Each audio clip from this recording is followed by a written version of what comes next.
Hi friends, welcome to my channel. Deepa కార్తిక్ని విడదీయాలని video పంపిన జోష్నాకి ఊహించని షాక్ ఇచ్చిన దాసు. అసలు ఇదంతా ఎలా జరగబోతుంది అనేది ఈ వీడియోలో తెలుసుకుందాం. జోష్నా అయితే కార్తిక్ తన బెడ్రూమ్లోకి వచ్చినప్పుడు ఆ వీడియోనైతే దీపకి పంపిస్తుంది. అలా దీపకి పంపించిన తర్వాత అప్పుడే దీప అయితే ఆ వీడియోని ఓపెన్ చేసి చూస్తుంది. చూశాక ఒక్కసారే షాక్ అయిపోతూ ఉంటుంది దీప. అప్పుడే ఇక జోష్నా అయితే దీపకి ఫోన్ చేస్తుంది. దీపకి ఫోన్ చేసి జోష్నా అయితే అంటూ ఉంటుంది, చూడు దీప, మా బావని అగ్రిమెంట్ రాయించుకొని నా చుట్టూ తిప్పుకుంటున్నాను. నేను ఏం చెప్తే అదే చెయ్యాలి. మా బావ నా బెడ్రూమ్ దాకా వచ్చాడు. మా బావని నా సొంతం కూడా చేసుకోబోతున్నాను త్వరలో. గుర్తుపెట్టుకో, మా బావ నువ్వు విడిపోవడానికి సిద్ధంగా ఉండండి. ఏదో ఒక రోజు మా బావకి దగ్గరై నిన్ను మా బావకి దూరం చేస్తాను. నేను ఏం చేయమన్నా చేసేస్తాడు ఇప్పుడు మా బావ. ఒకవేళ విడాకుల పత్రాల మీద సంతకం పెట్టమన్నా కూడా పెట్టేస్తాడు అని అంటూ ఉంటుంది జోష్నా. అప్పుడే ఇక ఆ మాట విని దీప ఒక్కసారే షాక్ అయిపోతూ ఉంటుంది. ఏంటి దీప, నా మాటలకి షాక్ అయిపోయావా? ఇవి చూస్తేనే ఇలా షాక్ అయిపోయావు? ముందు ముందు ఉంది ముసళ్ళ పండగ అని అంటూ ఉంటుంది జోష్నా అయితే. అప్పుడే ఇక దీప వెంటనే ఫోన్ అయితే కట్ చేస్తుంది. అలా ఫోన్ కట్ చేసి దీప అయితే ఏడుస్తూ ఉంటుంది. ఇంతలో ఇంకా అక్కడికి స్వప్న, కాశీ అలాగే దాసు ముగ్గురు కూడా ఇంటికైతే వస్తారు. వచ్చిన తర్వాత ఇక దీప ఏడవడం చూసి అప్పుడే ఇక అనసూయ అడుగుతూ ఉంటుంది దీపని. ఇక అనసూయ దీపని ఇలా చెప్తూ ఉంటుంది, ఏంటి, ఏం జరిగింది, ఎందుకు ఏడుస్తున్నావు అని అడుగుతూ ఉంటే ఇంతలో స్వప్న, కాశీ, దాసు గుమ్మం దగ్గర ఆగి వాళ్ళ మాటలు వింటూ ఉంటారు. దీప వాళ్ళ ముగ్గురిని కూడా చూసుకోకుండా అనసూయతో అంటూ ఉంటుంది, జోష్న రోజు రోజుకి దిగజారిపోతుంది అత్తయ్య అని అంటూ ఉంటుంది. దీప ఈరోజు అసలు కార్తీక్ బాబుని తన బెడ్రూమ్ దాకా కూడా తీసుకువెళ్ళింది. అక్కడ చెప్పులు శుభ్రం చేయించింది. కార్తీక్ బాబుని అక్కడ ఒక కూలివాణ్ణి చేసింది. చివరికి ఏమంటుందో తెలుసా? విడాకుల పత్రాల మీద సంతకం పెట్టించి మా బావని నీకు దూరం చేస్తానని చెప్పి నాతోనే సవాల్ చేస్తుంది. నిజంగానే అగ్రిమెంట్ ప్రకారమే ఆయన సంతకం పెట్టనన్నా కూడా పెట్టేస్తారు కదా అని అంటూ ఉంటుంది. దీప అయితే నీకేమన్నా మర్చిపోయిందా? కార్తీక్ బాబు అలా విడాకుల పత్రాల మీద ఎందుకు సంతకం పెడతారో నీ పిచ్చి కాకపోతే అని అంటూ ఉంటుంది. అనసూయ అయితే లేదత్తయ్య, ఇక అగ్రిమెంట్ ప్రకారమే అంతా కూడా జరగాలి కదా, ఖచ్చితంగా ఇదే జరుగుతుంది. కార్తీక్ బాబుని నన్ను దూరం చేయడానికి జోష్న ఇంతకి తెగిస్తుందని, ఇంతకి జిగదారిపోతుందని అస్సలు అనుకోలేదు అని అంటూ ఏడుస్తూ ఉంటుంది దీప అయితే. ఇదంతా కూడా దాసు అయితే గమనిస్తూనే ఉంటాడు. ఇక దాసు ఇదంతా విని జోష్న ఇంతకి దిగజారిపోతుందా? జోష్న ఇలాగే ఇంట్లో ఇంతలా చేస్తూ ఉంటే శివనారాయణ గారు ఏం చేస్తున్నారో, దశరథ అన్నయ్య, సుమిత్ర వదిన జోష్న ఆగడాలకి అడ్డుపడడం లేదా అని దాసు మనసులో అనుకుంటూ ఉంటాడు. ఇంతలో అనసూయ అయితే, చూడు దీప, నేను ఇలాగంటున్నానని తప్పుగా అనుకోవద్దు. కార్తీక్ బాబుకి నీకు పెళ్ళయ్యి అప్పుడే 8 నెలలు కావస్తుంది. కానీ ఇప్పటి వరకు మీరిద్దరూ భార్యాభర్తలుగా ఒకటి కాలేదు కాబట్టి ఆ జోష్న ఆగడాలని ఆపలేకపోతున్నాము. కానీ అదే మీరు ఒక్కటయ్యి మీకు ఎవరొకళ్ళు పుట్టుంటే జోష్న మీ జీవితంలో నుంచి వెళ్ళిపోయి ఉండేదేమో అని అంటూ ఉంటుంది అనసూయ. అలా అనేటప్పుడే ఇక కాశీని, స్వప్నని చూస్తుంది. మీరా రండి లోపలికి అని అంటూ ఉంటుంది అనసూయ. ఇంతలో కాంచన లోపల నుంచి వస్తుంది. రెండన్నయ్య అని దాసుని పిలుస్తూ ఉంటుంది. ఏంటమ్మా ఇది, ఏం జరుగుతుంది అని అంటూ ఉంటాడు దాసు. అయితే దీప ఎందుకు ఏడుస్తుంది అని ఏమీ తెలియనట్టు తనకి గతం గుర్తుకు రాలేదు కదా, అందుకని అలా మాట్లాడుతూ ఉంటాడు. అప్పుడే ఇక కాశీ అయితే అసలు ఆ జోష్న ఆగడాలని వాళ్ళ ఇంట్లో వాళ్ళు కూడా అడ్డుకోవడం లేదా, వాళ్ళ ఇంట్లో వాళ్ళు కూడా తనకి ఎదురు చెప్పడం లేదా, బావని అంత దారుణంగా తను అవమానిస్తూ ఉంటే ఎవరు అడ్డు చెప్పకుండా ఉన్నారా అని అంటూ ఉంటాడు. కాశీ అయితే ఇదంతా ఇలా జరుగుతూ ఉండగానే కార్తీక్ అయితే ఇంటికి వస్తాడు. కార్తీక్ ఇంటికి వచ్చిన తర్వాత అప్పుడే కాశీ అయితే, ఏంటి బావా, నువ్వు సంతకం పెట్టినంత మాత్రాన జోష్న ఇంతకీ తెగిస్తుందా అని అంటూ ఉంటే, తప్పదు కాశీ, కొన్ని మనకి తెలియకుండానే జరిగిపోతూ ఉంటాయి అని అంటూ ఉంటాడు కార్తీక్ అయితే. అప్పుడు ఇక దీప, ఏంటి దీప, ఎందుకు నువ్వు ఇలా ఏడుస్తున్నావు, నువ్వు ఇలా ఏడుస్తూ ఉంటే నేను చూసి తట్టుకోలేను అని అంటూ ఉంటే, ఏడవకుండా ఏం చేస్తుంది బాబు, ఆ జోష్న అక్కడ మీరు చేసిన పనులన్నీ కూడా వీడియో తీసి పంపించింది. అంతేకాదు నేను ఇప్పుడు విడాకుల పత్రాల మీద బావని సంతకం పెట్టమంటే సంతకం పెట్టి తీరాల్సిందే. మీ ఇద్దరిని నేను విడదీస్తాను, బావని నా సొంతం చేసుకుంటాను అని చెప్పి దీపకి ఫోన్ చేసి బెదిరిస్తుంది అని అంటూ ఉంటుంది అనసూయ. ఇక అనసూయ మాటలకి అప్పుడే ఇక కార్తీక్ అయితే షాక్ అయిపోతూ, జోష్న ఆరిపోయే దీపానికి వెలుగెక్కువ అన్నట్టు రెచ్చిపోతున్నావు, తర్వాత నువ్వు బాధపడాలిగా తప్పదు అని అనుకుంటూ ఉంటాడు కార్తీక్ అయితే. ఇక కార్తీక్ దాసు వంక చూస్తాడు. ఇక దాసు పక్కకి రమ్మని సైగ చేస్తాడు. అలా సైగ చేయడంతో అప్పుడు ఇక ఇద్దరు కూడా పక్కకైతే వెళ్తారు. వెళ్ళిన తరువాత, ఏంటల్లుడు, అసలు ఏం జరుగుతుంది, జోష్న నీ చేత ఇలాంటి పనులు చేయించడం ఏంటి, నేను ఆ రోజు అంటూనే ఉన్నాను విడాకుల పత్రాల మీద జోష్న సంతకం పెట్టమని చెప్తే నువ్వు సంతకం పెట్టి తీరాల్సిందే అని, ఇప్పుడు అదే జరుగుతుంది అని అంటూ ఉంటే, మావయ్య అంత దూరం నేను ఎందుకు వెళ్ళనిస్తాను, దీపని నేనెందుకు వదులుకుంటాను మావయ్య, దీప నా ప్రాణం కదా అని అంటూ ఉంటాడు కార్తీక్ అయితే. జోష్న ఆగడాలన్నీ ఆ అడ్డుకట్ట వేయడానికి నాకు ఒక టైం వస్తుంది కదా, అప్పుడు చెప్తాను, అప్పటి వరకు కూడా ఇవన్నీ నేను భరించాల్సిందే అని అంటూ ఉంటాడు కార్తీక్ అయితే. చూడలుడు, మరి మీ తాతయ్య, అత్తయ్య, దశరథ అన్నయ్య, మరి వీళ్ళందరూ ఏం చేస్తున్నారు, నీకంత అవమానం జరుగుతుంటే ఎవరు నిన్ను పట్టించుకోవడం లేదా అని అంటూ ఉంటే, అత్తయ్య మావయ్య ఏం చేస్తారు, జోష్న గురించి తెలిసిందే కదా, తన మాటలతో మాయ చేస్తుంది, మాయ చేసి తాతని వాళ్ళందరినీ కూడా బుట్టలో వేసేస్తుంది అని అంటూ ఉంటే, అప్పుడు ఇక ఆ మాట విని జోష్న ఆగాలంటే అది దశరథ అన్నయ్య వల్లే కలుగుతుంది, వాళ్ళు ఏదో ఒకటి తప్పకుండా చేస్తారు అని అనుకుంటూ ఉంటే, అప్పుడు ఇక ఆ మాట విని అంటూ ఉంటాడు కార్తీక్ అయితే. దశరథ మావయ్య కూడా ఏదో ఆలోచిస్తూనే ఉన్నారు. సర్లే మావయ్య, లోపలికి పదండి, మనం బయటికి వచ్చి ఇలా మాట్లాడుతూ ఉంటే వాళ్ళకి అనుమానం వస్తుంది అని అంటూ ఉంటాడు కార్తీక్ అయితే. తర్వాత కార్తీక్ అన్న మాటకి అప్పుడే ఇంకా లోపలికైతే వెళ్తాడు దాసు. వెళ్ళిన తర్వాత, బావా నువ్వు అగ్రిమెంట్ రాసిన ప్రకారం ఇలా ఎన్ని రోజులని జోష్నాకి బానిసగా ఉంటావో అని అడుగుతూ ఉంటాడు. కాశీ అయితే, తప్పదు కాశీ, దీప భోజనం వడ్డించు అని అంటూ ఉంటాడు కార్తీక్ అయితే. అప్పుడే దీప కార్తీక్ ఇక భోజనం తినడానికి లోపలికైతే వెళ్తారు. అప్పుడే ఇక దాసు అయితే అంటూ ఉంటాడు, నాకు ఇక్కడ చూసిన దాన్ని బట్టి ఒక్కటైతే అర్థమైందమ్మా, ఇప్పుడు జోష్న కేవలం వీళ్ళిద్దరినీ ఒక్కటి కాలేదు కాబట్టి విడదీయాలని చూస్తుంది. అదే వీళ్ళకి శోభను ఏర్పాటు చేస్తే ఖచ్చితంగా వీళ్ళిద్దరూ భార్యాభర్తలుగా ఒక్కటవుతారు. ఎందుకంటే వీళ్ళిద్దరూ ఒకరికంటే ఒకరికి ప్రాణం. ఇప్పుడు వీళ్ళిద్దరి మధ్య మంచి ప్రేమ అనుబంధాలు ఉన్నాయి. అందుకని ముందు శోభను ఏర్పాట్లు చేయండి, అప్పుడు ఆ జోష్న వీళ్ళ మధ్య దూరడానికి అస్సలు కూడా ముందుకు రాదు అని దాసు అయితే అనసూయతో కాంచనతో చెప్తూ ఉంటాడు.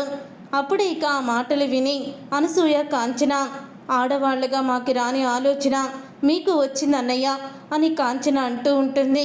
ఏమోనమ్మా, నాకు అలా అనిపించింది, చెప్పాను. ఎందుకంటే వీళ్ళిద్దరూ కూడా ఒకటి కాలేదని, ఇప్పటి వరకు కూడా జోష్న వీళ్ళకి మధ్య వచ్చిందని మీరు అనుకుంటున్నారు కదా ఇందాక, అప్పుడే నాకు అనిపించింది అని అంటూ ఉంటే, అవునన్నయ్య నువ్వు చెప్పేది నిజమే, ఇప్పటి వరకు వీళ్ళిద్దరూ భార్యాభర్తలుగా ఒక్కటి కాలేదు. దీప మెడలో కార్తీక్ తాళి కట్టాడు కానీ వీళ్ళిద్దరూ ఒక్కటి కాలేదు కాబట్టి జోష్న ఇంకా కార్తీక్ తనకి దక్కుతాడని ఆశలు పెట్టుకొని ఈ పనులన్నీ చేస్తుంది. ఒకవేళ జ్యోత్స్న ఆగడాలకి అడ్డు చెప్పాలంటే ఇంతకన్నా వేరే దారి లేదు అని అంటూ ఉంటుంది కాంచన. అయితే అప్పుడు ఇక కాశీ అయితే ఇంకెందుకు ఆలస్యం, పంతులు గారికి ఇప్పుడే ఫోన్ చేస్తాను అని అంటూ పంతులు గారికి అయితే కాశీ ఫోన్ చేస్తాడు.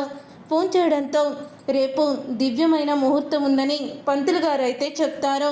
ఇక దాంతో కాశీ, స్వప్న దానికి మీరే ఉండి ఏర్పాట్లు చేయాలి అని అంటూ ఉంటుంది కాంచన.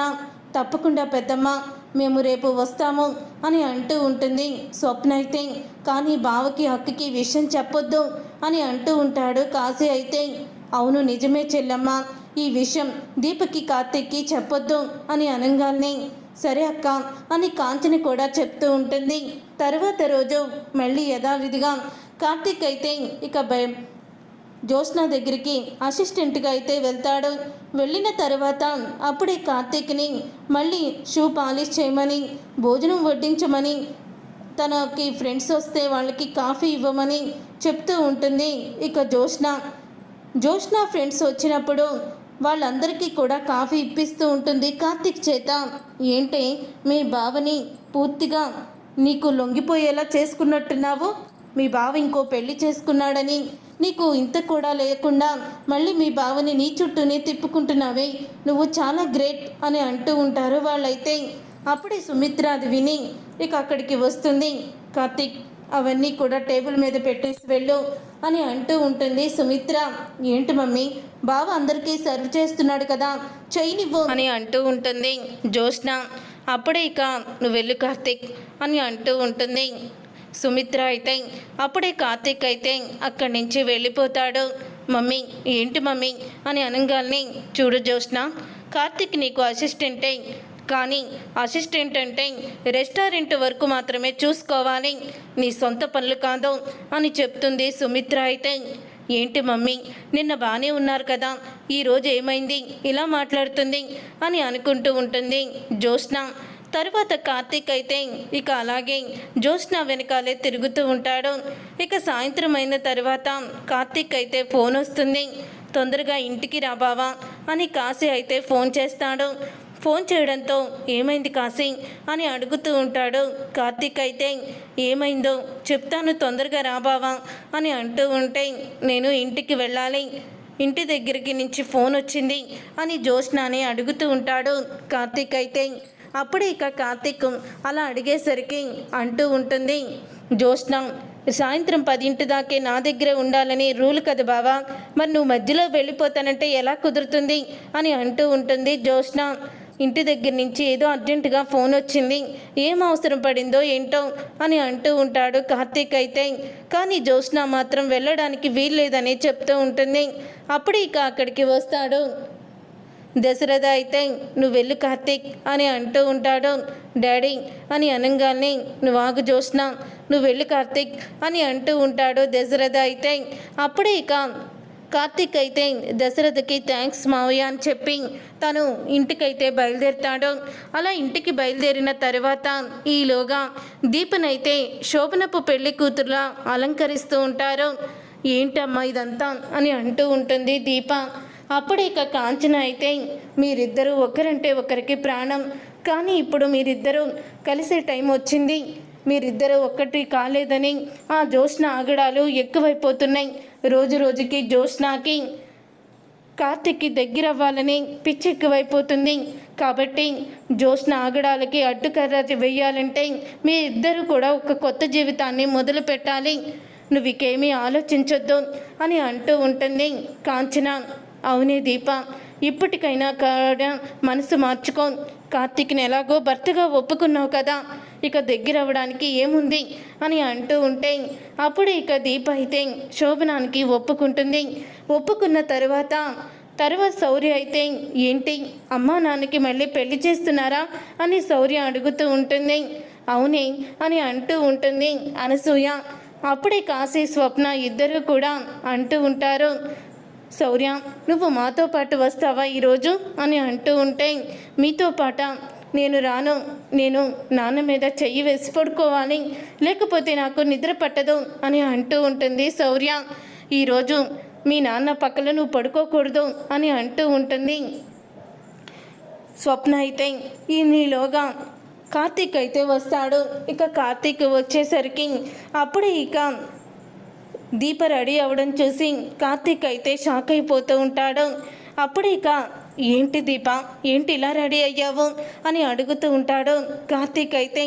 అప్పుడే ఇక కాంచన అయితే ఇంకెన్ని రోజులు మీరిద్దరూ ఇలాగా విడివిడిగా ఉంటారా, అందుకని మీ ఇద్దరిని ఒక్కటి చేయడానికి శోభనం ఏర్పాట్లు చేశాము అని అంటూ ఉంటే అప్పుడే కార్తీక్ అయితే చాలా ఆనందపడుతూ ఉంటాడు. ఇక ఆనందపడుతూ కార్తీక్ కూడా శోభనానికి ఒప్పుకుంటాడు. కార్తీక్ కూడా రెడీ అయ్యి వస్తాడు. కార్తీక్ని దీపని గదిలోకి అయితే పంపించేస్తారు. పంపించిన తర్వాత అప్పుడే దీప కార్తీక్ కాళ్ళ మీద పడుతుంది. నిజంగా నా జీవితంలో మీరు ఒక వెలుగుని తీసుకువచ్చారు, మీరు లేని ఈ జీవితం వ్యర్థం అని అంటూ ఉంటుంది దీప అయితే. అప్పుడే ఇక దీప అన్న మాటకి, చూడు దీప, ఆ మాట నేను అనాలి, ఎందుకంటే నువ్వు నా జీవితంలోకి రావడం నా అదృష్టం అని అంటూ ఉంటాడు కార్తీక్ అయితే. అప్పుడే ఇక దీప అయితే, మీకు ఏ రోజు కూడా నేను ఇలా రెండో పెళ్ళి మిమ్మల్ని చేసుకున్నందుకు ఫీల్ అవ్వలేదా అని అడుగుతూ ఉంటుంది దీప. లేదు దీప, నాకు అలా ఇప్పటికీ కూడా ఎప్పుడు కూడా నాకు అలాంటి ఫీలింగ్సే లేవు. కానీ ఆ భగవంతుడు నువ్వు మా అత్త కూతుర్ని చేసి నాకు అంతులేని అదృష్టాన్ని తీసుకువచ్చాడు అని మనసులో అనుకుంటూ ఉంటాడు కార్తీక్ అయితే. మన పెళ్ళి అవ్వడం ఆ దైవ నిర్ణయం, ఆ దేవుడు నిర్ణయం కాబట్టి మన ఇద్దరం పెళ్లి చేసుకున్నాము అని అంటూ ఉంటాడు కార్తీక్ అయితే. అలా ఒకరి మీద ఒకరు ప్రేమని పంచుకుంటారు. తర్వాత ఇద్దరు కూడా భార్యాభర్తలుగా ఒకటయ్యాక ఉదయం అవుతుంది. ఉదయం 9 అయినా సరే కార్తీక్ ఫోను లిఫ్ట్ చేయడం, కార్తీక్ ఫోను లిఫ్ట్ చేయబోయేసరికి అప్పుడే ఇక జ్యోత్స్న అయితే ఇంటికైతే వచ్చేస్తుంది. డైరెక్ట్గా ఇంటికి వచ్చిన తర్వాత, కార్తీక్ బావ ఎక్కడున్నాడత్తా, టైం 9 అవుతుంది, 9 గంటల నుంచి కార్తీక్ బావ నా మనిషి అని చెప్పాను కదా, ఇప్పటికి నా దగ్గరికి రాలేదు, అందుకని నేను సరాసరి ఇంటికి వచ్చాను అని అంటూ ఉంటే అప్పుడే కార్తీక్ అయితే బయటికి వస్తాడు. కార్తీక్ బయటికి వచ్చిన తర్వాత అప్పుడే ఇక అంటూ ఉంటుంది జ్యోత్స్న, ఏంటి బావా 9 అయ్యేసరికి నా దగ్గర ఉండాలని చెప్పాను కదా, మరి ఎందుకు రాలేదు అని అడుగుతూ ఉంటుంది జ్యోత్స్న. అప్పుడే కార్తీక్ అయితే, రాత్రి నాకు ఒక ఇంపార్టెంట్ పని ఉంది జ్యోత్స్న, అది అయ్యేసరికి లేట్ అయింది, పొద్దున్న మెలకు రాలేదు అని అంటూ ఉంటాడు కార్తీక్ అయితే.